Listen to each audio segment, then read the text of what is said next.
பகுதியில் நகர அதிமுக சார்பில் நீர்மோர் பந்தல் அமைக்கப்பட்டுள்ளது. அதிமுக மாவட்ட செயலாளர் முன்னாள் எம்எல்ஏவுமான பவுன்ராஜ் திறந்து வைத்தார். மார்ச் மாதம் முடிவடையும் நிலையில் தமிழகத்தின் பல்வேறு மாவட்டங்களில் வெயிலின் தாக்கம் அதிகரித்துள்ளது. 100 டிகிரி வரை கொளுத்தும் வெயிலால் பொதுமக்கள் கடும் அவதியடைந்து வருகின்றனர்.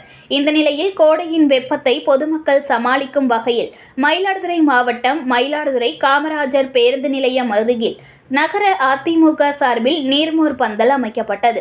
இதனை மாவட்ட அதிமுக செயலாளரும் முன்னாள் பூம்புகார் தொகுதி எம்எல்ஏவுமான பவுன்ராஜ் திறந்து வைத்தார். தொடர்ந்து அவர் நீர்மோர், சர்பத், இளநீர், தர்பூசணி ஆகிய உடலுக்கு குளிர்ச்சியூட்டும் நீர்ச்சத்துடைய பொருட்களை பாதசாரிகள், ஆட்டோ ஓட்டுநர்கள் மற்றும் பொதுமக்களுக்கு வழங்கினார். இதில் அதிமுக முன்னாள் எம்எல்ஏ ராதாகிருஷ்ணன் மற்றும் கட்சி நிர்வாகிகள், தொண்டர்கள் என பலர் கலந்து கொண்டனர்.